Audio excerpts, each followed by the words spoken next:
नमस्कार, आप देख रहे हैं न्यूज रूम लाइव। मैं हूं आपके साथ आशा सरमाल, मेरे साथ है मेरे सहयोगी रूपाली शर्मा। लेकिन कौन कौन सी खबरें आप हमारे साथ अगले आधे घंटे तक देखने वाले हैं वो जल्दी जल्दी से आपको दिखाते चले कि देश और दुनिया में क्या कुछ इस वक्त चल रहा है। लेकिन सबसे पहले आपको दिखाएंगे कि सियासत किस तरह से चरम पर पहुंच चुकी है। तो सबसे पहले 5 राज्यों के अंदर चुनाव प्रक्रिया किस तरह से तेज हो चुकी है, ये आपको दिखाएंगे कि 5 अलग अलग राज्यों के अंदर, जहां केरल, तमिलनाडु, पुडुचेरी, असम और पश्चिम बंगाल के अंदर क्या कुछ चल रहा है, ये आपको दिखाएंगे।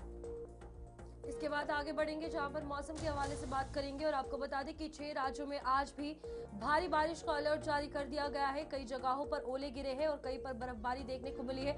तो आने वाले दिनों में मौसम कैसा रहेगा, इस हवाले से आपको बताएंगे। चलिए, तो उसके बाद आपको दिखाएंगे कि पीएम मोदी ने किस तरह से ईस्टर की शुभकामनाएं दी हैं और कैसे इसे पूरी तरह से मनाया जाएगा, और ईस्टर की शुभकामनाएं यहां पर आम लोगों को दी गई। वहीं पर पाकिस्तान के रक्षा मंत्री भारत को गीदड़ भपकी देते हुए नजर आ रहे हैं। इस बीच आपको बताएंगे कि क्या कुछ उनकी तरफ से भारत के लिए कहा गया और इसके बाद क्या कुछ तमाम प्रतिक्रियाएं यहां से भी निकल कर आई है, इस हवाले से जानकारी देंगे। चलिए, तो अगली खबर की ओर बढ़ेंगे कि ईरानी ड्रोन हमले में कुवैत में 2 पावर प्लांट किस तरह से बंद हो गए हैं। ये बड़ी अपडेट आपको दिखाते चलें, क्योंकि ईरान अब ताबड़तोड़ हमले कर रहा है, जिसमें कुवैत भी अछूता नहीं रहा।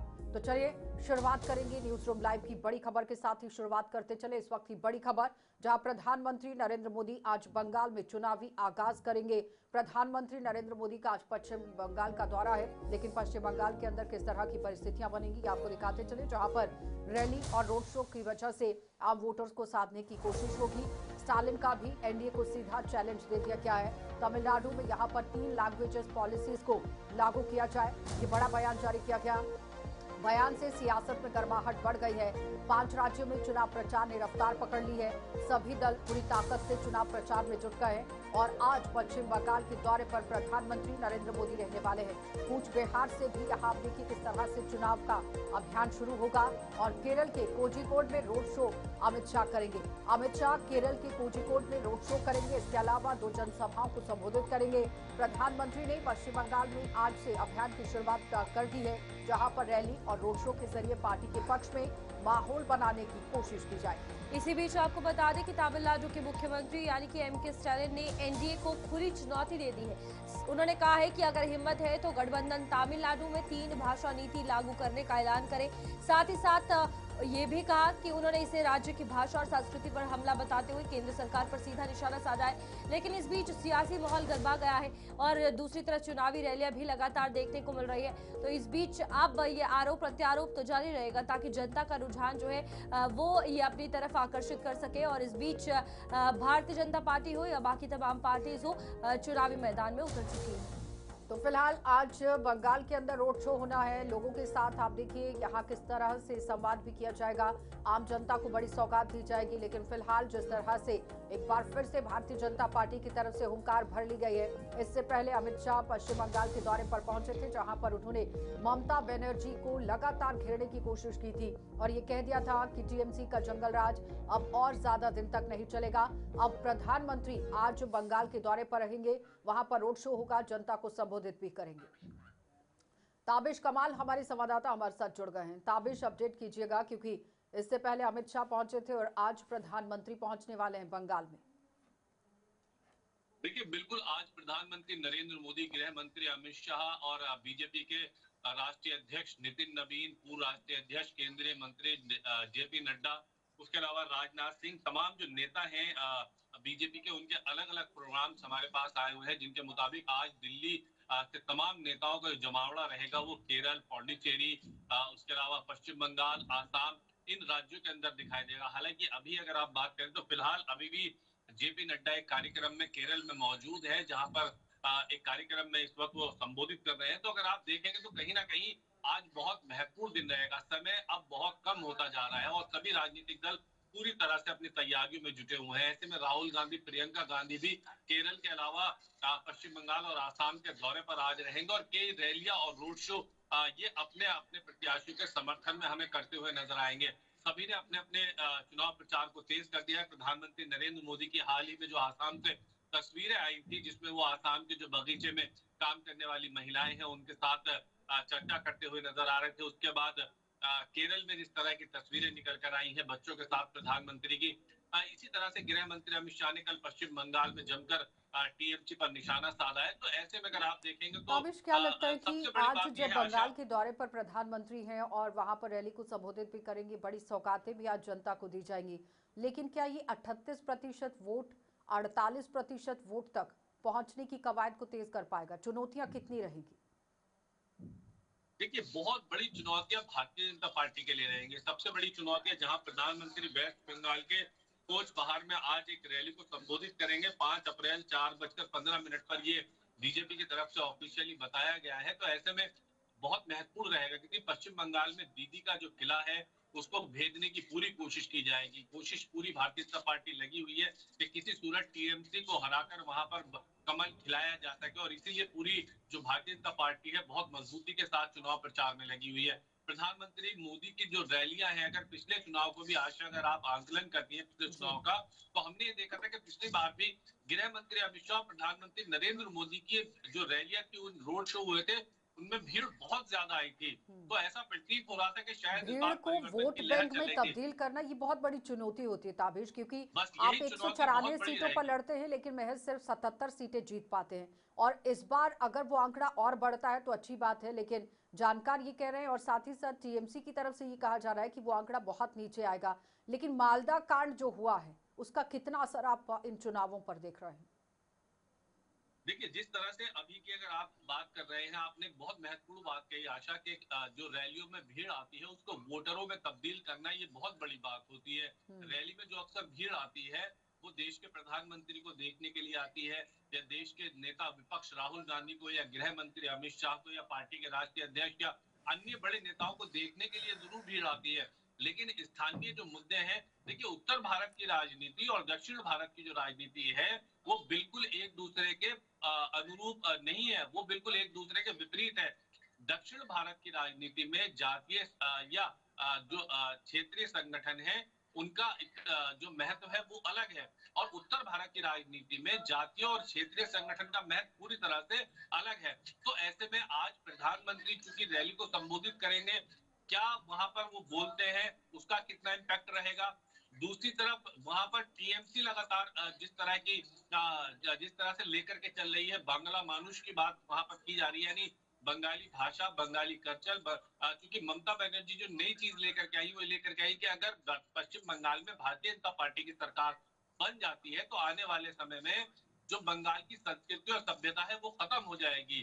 सबसे बड़ा मुद्दा जो उठाया अभिषेक बनर्जी मंच से कहते हुए नजर आए हैं कि अगर बंगाल में भारतीय जनता पार्टी की सरकार बनती है तो यहाँ लोग मांस और मच्छी नहीं खा पाएंगे, जबकि वहां पर व्यंजन और पूजा में मांस और मच्छी को बहुत महत्ता दी जाती है।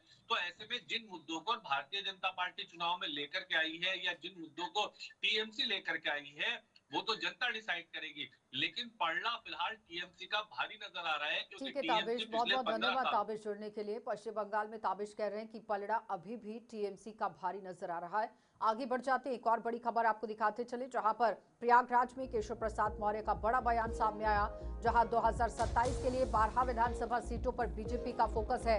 महिला सम्मान और विकास को यहां प्राथमिकता बता दिया है। विपक्षी दावों पर भी निशाना साधा गया। बिल्कुल, आपको बता दें कि पश्चिम बंगाल सरकार पर आरोप है। इस बीच प्रयागराज में उत्तर प्रदेश के उप मुख्यमंत्री केशव प्रसाद मौर्य ने कहा है कि कार्यकर्ताओं से मिलना उनकी प्राथमिकता है, और 2027 में प्रयागराज की 12 विधानसभा सीटें भारतीय जनता पार्टी जीतने का लक्ष्य रखती है, जिसमें पिछली बार हार हुई थी। इस बार और दमखम के साथ और ज्यादा काम करके जिस तरीके से उत्तर प्रदेश को आगे उत्तर प्रदेश बनाया है, पूर्ण विश्वास है कि जनता उन हारे हुए विधानसभा सीटों पर भी इस बार भारतीय जनता पार्टी को जिताएगी। तो फिलहाल पश्चिम बंगाल की सरकार अपराधियों और घुसपैठियों को संरक्षण देती है और जनता उसे उखाड़ फेंकना चाहती है, लेकिन केशव प्रसाद मौर्य कह रहे हैं कि 2027 में जो चुनाव उत्तर प्रदेश के अंदर होने वाला है, जिसमें ये माना जा रहा है कि अलग अलग समीकरण वहां पर इस बार बनेगा, क्योंकि मायावती भी चुनावों में कूद चुकी हैं। तो जाहिर तौर पर अब देखना ये बहुत अहम रहेगा कि जो सरकार दावे और वादे जिस तरह से कर रही थी उसकी कितनी अभी तक भरपाई हो पाई है, और क्या जनता वाकई में यहाँ एक बार फिर से रिपीट सरकार को करेगी। प्रयागराज में केशव प्रसाद मौर्य की तरफ से बड़ा बयान जारी किया गया, जिसमें प्रयागराज में 12 विधानसभा सीटों को लेकर खेल किस तरह से होगा ये सबके सामने देखा जाएगा। कार्यकर्ताओं के साथ जब प्रयागराज आएंगे तो मिलना, जनता की जो समस्या है उनको सुनना और जो समस्या है उनका समाधान कराना, या हम लोगों की प्राथमिकता रहती है, उसी प्राथमिकता में से कार्यकर्ताओं से भेंट भी किए हैं, जनता की समस्याएं भी सुने हैं, समाधान के लिए आवश्यक निर्देश भी दिए। 27 को लेकर के भी आपने कुछ सुझाव दिए? 2027 में प्रयागराज में 12 विधानसभा सीटें हैं और जो हम सीटें पिछली बार लूज कर गए थे, इस बार वहाँ पर भी कमल खिले, वहाँ भी भाजपा जीते, एनडीए जीते, इसका हम लोग प्रयास कर रहे हैं। चूँकि 12 सीटों में से 8 हमारे पास है, 4 विपक्षियों के पास है और अगली बार 12 की 12 सीटें भाजपा और एनडीए के पास रहे, इसका प्रयास करें। अखिलेश यादव तमाम दावे कर रहे हैं, उनका कहना है कि 27 में हम बदल देंगे। तो दावे 2014 से कर रहे हैं, लेकिन उनके दावे की जनता हवा निकाल देती है और 27 में इतनी ज्यादा हवा निकल जाएगी कि फिर आगे दावा करना शायद बंद कर देंगे। अखिलेश यादव का कहना है कि भाजपा में नारी सम्मान का अध्याय लिखा ही नहीं गया है। देखिए, श्री अखिलेश यादव जी अगर इस प्रकार की बातें ना करें तो उनके लिए अच्छा रहेगा। मैंने कल भी कहा था, महिला सशक्तिकरण, बेटी बचाओ बेटी पढ़ाओ, उनके सम्मान, उनके सुरक्षा, उनके विकास का सब प्रकार से ध्यान रखा जाना, यह हमारी सरकार की भी और हमारी पार्टी की भी प्राथमिकता है। ये कहा जा रहा है कि बंगाल में सर जो हालात है वो एक तरीके से बहुत खराब होते जा रहे हैं। देखिए, हम लोग संघर्ष कर रहे हैं, एक ऐसी लोकतंत्र विरोधी सरकार, अपराधियों को संरक्षण देने वाली सरकार, घुसपैठियों को वोटर बनाने वाली सरकार जो टीएमसी की पश्चिम बंगाल में है, उसको पश्चिम बंगाल की जनता भी उखाड़ करके फेंक देना चाहती है और भारतीय जनता पार्टी पूरी ताकत से लगी है और हमें पूरी उम्मीद है इस बार पश्चिम बंगाल में भाजपा की सरकार। चलिए, तो एक और बड़ी खबर दिखाते चले लखनऊ से, जहां पर भारतेंदु नाट्य अकादमी के 50 साल पूरे हो गए। स्वर्ण जयंती समारोह का आयोजन किया गया है और साथ ही बताते चले वहां पर आप देखिए भव्य तरीके से कार्यक्रम रखा गया है। सीएम योगी आदित्यनाथ कार्यक्रम में शामिल हुए हैं और अकादमी के योगदान को सराहते हुए भविष्य की दिशा पर चर्चा हुई। तो बिल्कुल यहाँ पर आपको बता दें कि ये तस्वीरें हैं लखनऊ से लाइव, जहां पर भारतेंदु नाट्य अकादमी की आप तस्वीरें देख सकते हैं और 50 साल पूरे होने पर खास तौर पर ये कार्यक्रम जो है वो रखा गया है, जिसमें सीएम योगी शामिल हुए हैं। तमाम उपलब्धियां इन 50 सालों में किस तरीके से ये अकादमी का शुरुआत हुई और आज ये कहाँ तक है और पूरे साथ ही साथ अगर बात करें यूपी में किस तरीके से यहाँ इस अकेडमी की, नाट्य अकेडमी की अगर बात की जाए तो लोग जो है वो इससे जुड़े, किस तरीके से इन्होंने 50 साल जो है वो बच्चों को सिखाया, क्या कुछ उपलब्धियां हासिल की, तमाम चीजें सीएम योगी को बताते हुए नजर आ रहे हैं।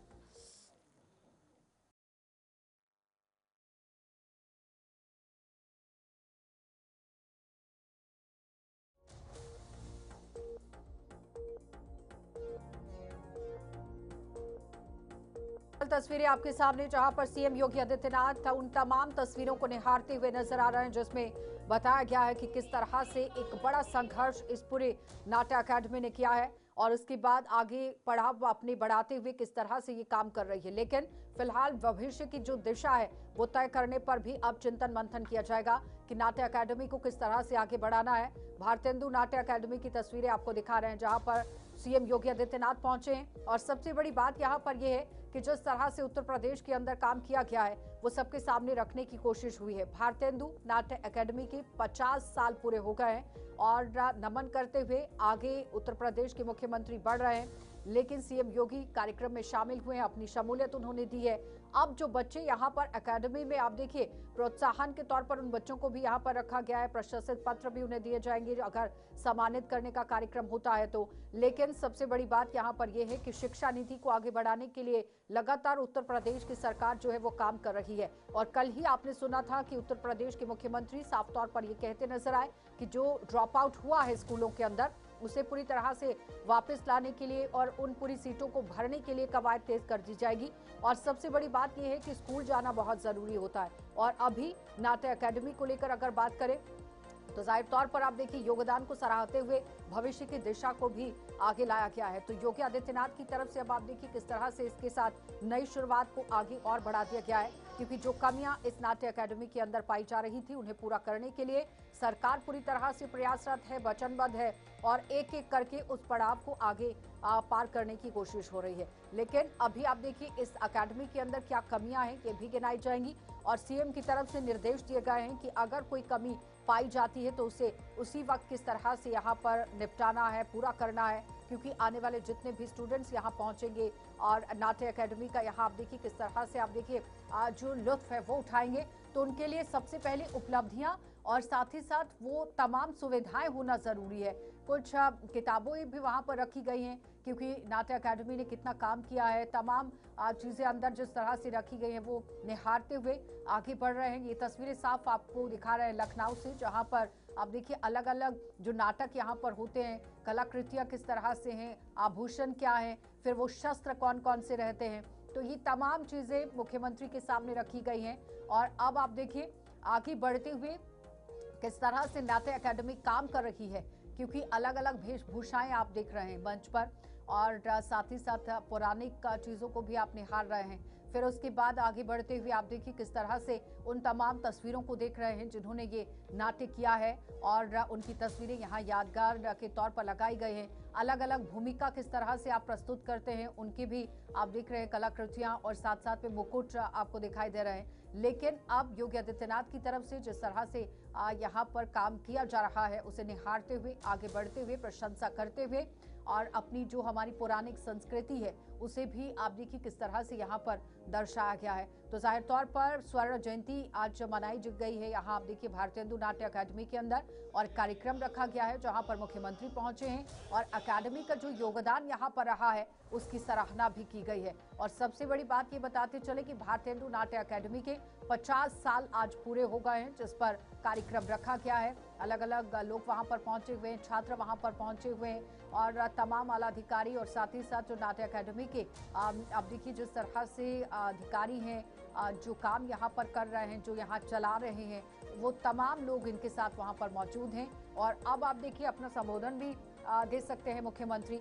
और बता सकते हैं कि नाट्य अकादमी ने किस तरह से यहाँ पर काम किया है। तो एक एक कदम आगे बढ़ते हुए जिस तरह से आप देखिए जो नाट्य अकादमी के आला अधिकारी हैं वो उनके साथ मौजूद हैं और अगले पड़ाव की ओर जिस तरह से ले जाया जा रहा है मुख्यमंत्री योगी आदित्यनाथ को कि अकादमी ने किस तरह से अपने वर्चस्व को वहां पर लहराया है, क्योंकि लखनऊ के अंदर अकादमी के योगदान को सराहते हुए भविष्य की दिशा पर भी अब चर्चा होगी।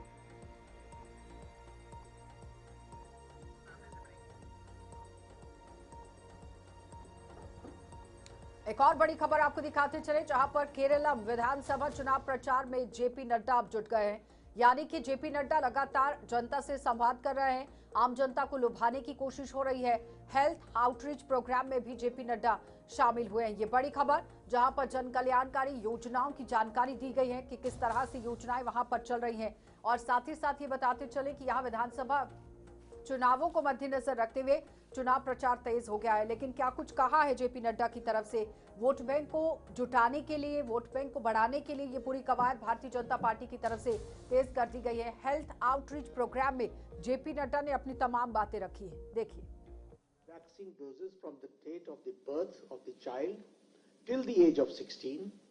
We give them 11 vaccinations for 12 preventable disease. That is what we do as far as the vaccination part is concerned. And you will be happy to note that every vaccination is recorded in our UWIN. So we have got at this point of time more than 5 crore women and children in our cohort who are digitalized, and this is how we are tracking as far as the reproductive child health is concerned. So this is the change. इसके पहले हमको पता ही नहीं होता था कौन सा बच्चा कहाँ है, कितना लिया, कितना नहीं लिया, कौन सा लिया, कौन सा छूटा. Now we are tracking from birth till the age of 16, 27 doses, 11 vaccines for 12 preventable diseases. This is how we are making healthy India, that I would like to share with you, and this is being done. If I talk about the how changes have taken place because of this National Health Mission, which you all must be also very much associated with it. If I talk about National Health Mission, I would like to share with you that the institutional delivery has increased from 79% to 89%. If I talk about the decline in the maternal mortality ratio, MMR, the decline is 42%. Oh, sorry, the decline is 42 point. And it's not my report, according to the UN report, the neonatal mortality rate declined by 70%. It has been declined by 70%. under 5 mortality rate has declined by 79%. Infant mortality rate has declined by 73%. And if I talk about the disease elimination, you'll be happy to note we are polio-free country. We are neonatal maternal tetanus-free country. Trachoma is no more a public concern now. And next year, coming year, we will be free from. चलिए, तो फिलहाल आपने देखा कि outreach programme को लेकर पूरी जानकारी जेपी नड्डा दे रहे थे, लेकिन उससे पहले एक और बड़ी खबर आपको दिखाते चले, जहां पर बिहार में दीघा घाट पर एलपीजी शवदाह गृह बनेगा और बिहार का अब पहला एलपीजी आधारित प्रोजेक्ट ये होगा। ये बड़ी सौगात यहाँ पर जनता को, जहाँ पर आधुनिक सुविधाओं से ये लैस किया जाएगा घाट। और साथ ही साथ बताते चलें कि प्रदूषण में काफी कमी होगी, पर्यावरण अनुकूल पहल इसे माना गया है। लेकिन क्या बिहार की जनता इसे मानेगी? यानी कि शवदाह जो बनाया जाएगा एलपीजी से, यहाँ पर आप देखिए शवदाह किया जाएगा। तो बिहार का पहला एलपीजी आधारित ये प्रोजेक्ट है, आधुनिक सुविधाओं से भी लैस होगा, जहां विकास बिहार के अंदर अब शुरू कर दिया गया है सरकार की तरफ से। वहां पर सबसे पहले आप देखिए शवदाह बनाया जाएगा जो कि एलपीजी से चलेगा और दीघा घाट पर ये एलपीजी शवदाह गृह बनाया जाएगा। बिल्कुल, आपको बता दें कि ये भी कहा जा रहा है कि कुल मिलाकर 2.1 एकड़ यानी कि 1.25 एकड़ जमीन पर इसका निर्माण होगा। और पटना नगर निगम के साथ साथ ईशा फाउंडेशन के आउटरीच के बीच इस परियोजना को जो है वो शुरू किया गया है और एग्रीमेंट इस चीज़ को लेकर हो चुका है, जहां पर आपको बता दें कि ये भी कहा जा रहा है 33 साल की अवधि के लिए जहां पर ये होगा वहां पर सिर्फ 1 रुपए की कीमत के लीज पर जो है ये दिया गया है। और अब ये पूरा एलपीजी आधारित होगा जो कि लकड़ी की निर्भरता को भी कम करेगा साफ तौर पर। और इस बीच आपको बता दें कि ये भी कहा जा रहा था कि इसकी आवश्यकता काफ़ी ज़्यादा है, जिसको लेकर अब ध्यान में रखते हुए ये दीघा घाट पर आपको बता दें कि एलपीजी आधारित शवदाह गृह वर्तमान समय में रखा गया है। चलिए, तो एक और बड़ी खबर आपको दिखाते चले, जहां पर आप देखिए यूपी में इस वक्त की बड़ी खबर, तेजी से अपराधियों का सफाया लगातार जारी कर दिया गया है। मथुरा में दुष्कर्म आरोपी पुलिस मुठभेड़ में घायल हो गया है। नौकरी के झांसे में महिला से यहां रेप किया गया था और पकड़ी गई पुलिस के पास यहां पर आरोपी से साथ पूछताछ की जा रही है और पुलिस पर इसने फायरिंग भी की थी। जवाबी कार्रवाई में आरोपी घायल हुआ है। तमंचा, कारतूस और बाइक भी बरामद हुई है। ये उत्तर प्रदेश की मथुरा में एक दुष्कर्म आरोपी पुलिस मुठभेड़ में घायल हो गया और सीओ सदर जो कि पीपी सिंह है, उनके अनुसार 16 मार्च 2026 को हरियाणा की एक महिला को पवन नाम के युवक ने नौकरी का झांसा देकर स्कूल में ले जाकर दुष्कर्म किया और मामले में केस दर्ज कर दिया गया था। आज अब पुलिस ने आरोपी को पकड़ने की कोशिश की तो उसने फायर खोल दिया। जवाबी कार्रवाई में वह घायल हो गया है और उसके पास से यहां देसी तमंचा, कारतूस, बाइक बरामद हुई है।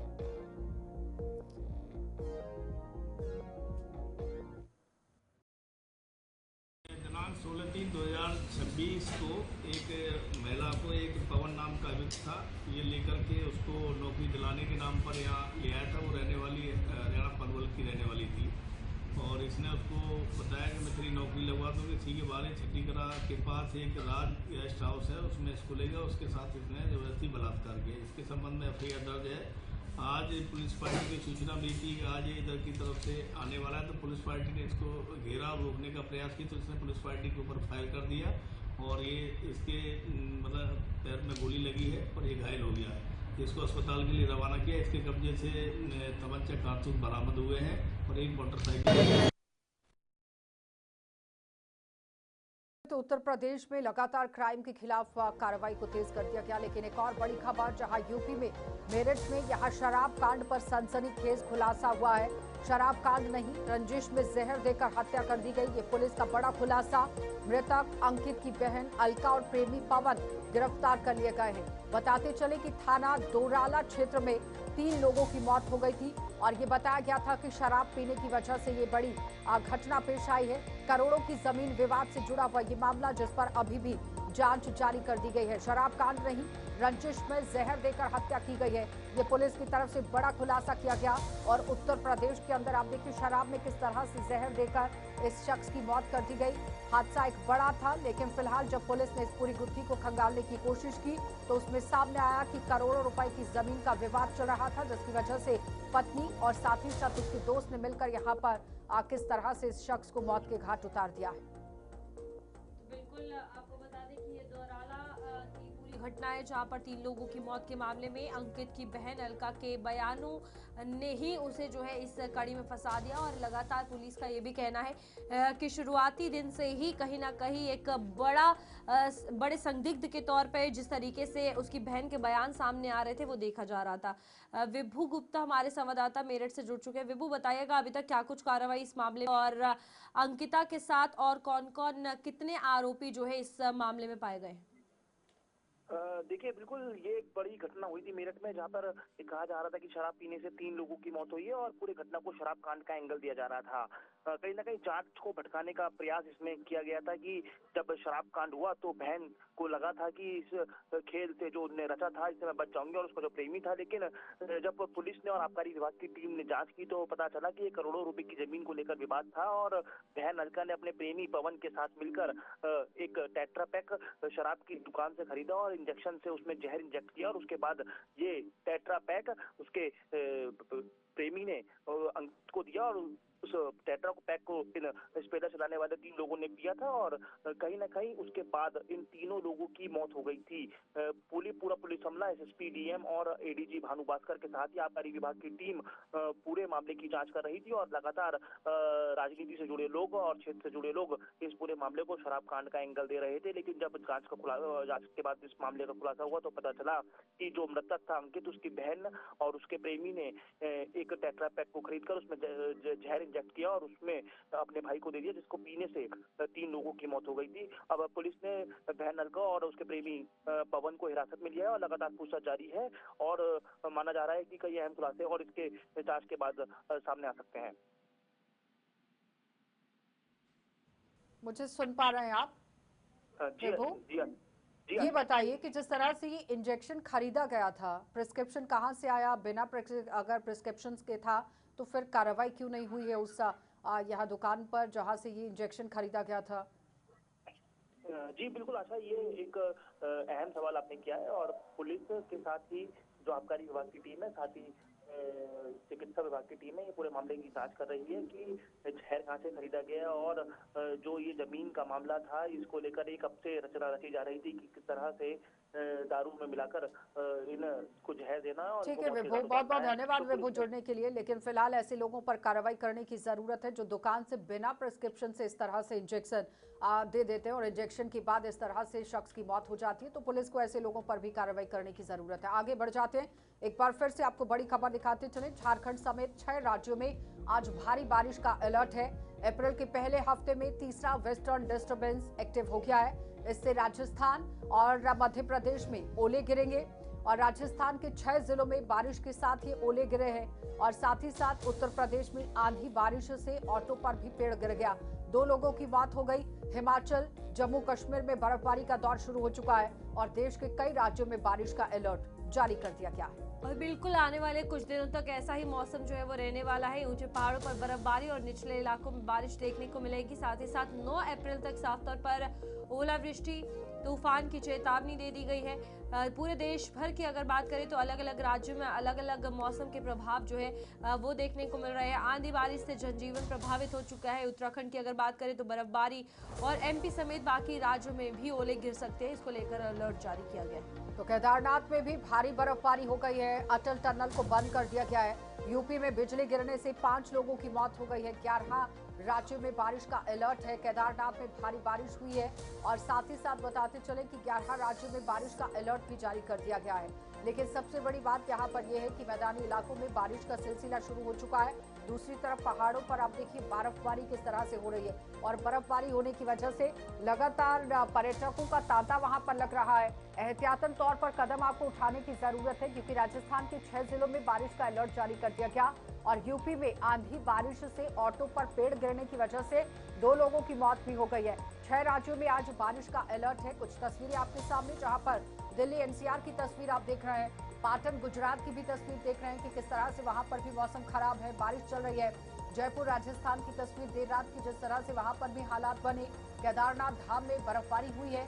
मनाली हिमाचल प्रदेश में भी भारी बर्फबारी और बारिश हो रही है। धर्मशाला और हिमाचल प्रदेश में भी सुबह की तमाम तस्वीरें आपको दिखा रहे हैं कि किस तरह के हालात इस वक्त बने हुए हैं, क्योंकि अब 11:30 बजे के करीब का समय हो चुका है। तो जाहिर तौर पर आप देखिए मौसम की अपडेट आप देख रहे हैं, जहां पर झारखंड के साथ 6 राज्यों में आज भी भारी बारिश का अलर्ट है।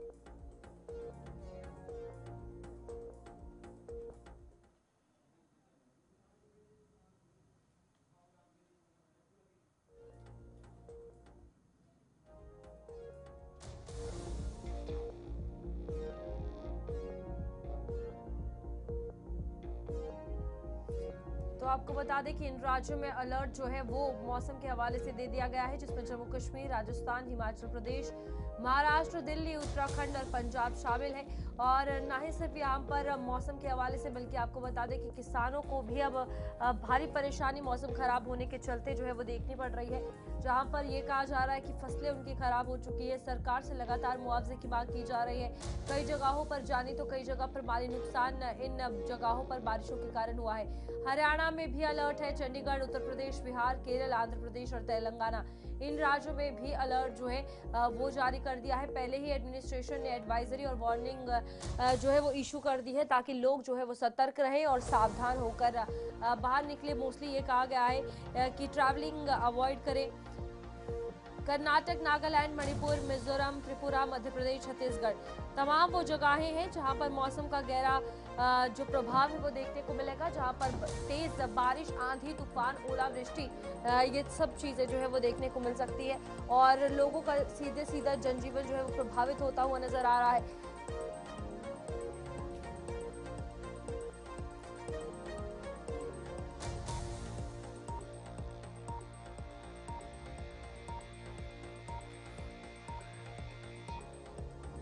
एक और बड़ी खबर, जहां केरल से आप देखिए चुनाव प्रचार में जुट गए हैं केंद्रीय गृह मंत्री अमित शाह। अमित शाह यहां भव्य रोड शो कर रहे हैं और साथ ही साथ बताते चले कि चुनाव प्रचार को लेकर भारी भीड़ उमड़ गई है।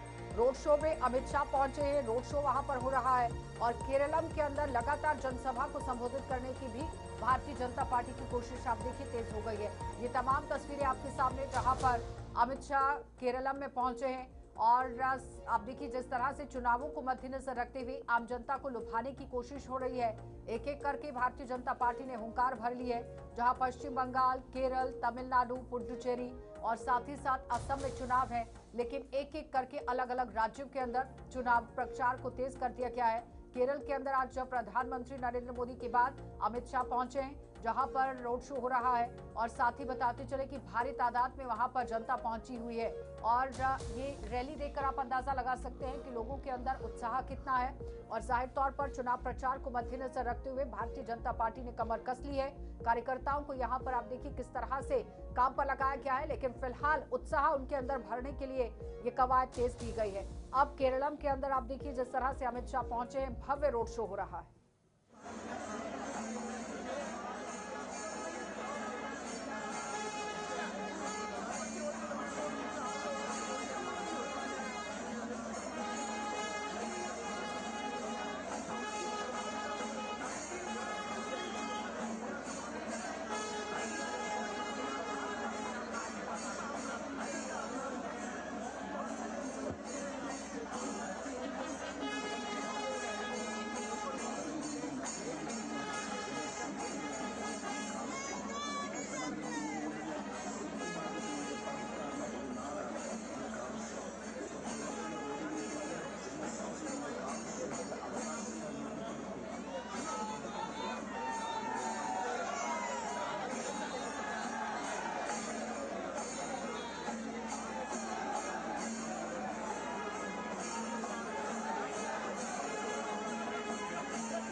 एक और बड़ी खबर, राजनाथ सिंह के बयान से अब पाकिस्तान बौखला गया है। ये बड़ी अपडेट जहां पर पाक रक्षा मंत्री की भारत को गिदड़ भपकी है और देखिए किस तरह से पाकिस्तान की तरफ से कहा गया कि यहां अगला संघर्ष सीमा तक नहीं रहेगा सीमित, हम कोलकाता तक पहुंचेंगे, उनको घर में घुसकर मारेंगे, पाकिस्तान की तरफ से कहा गया।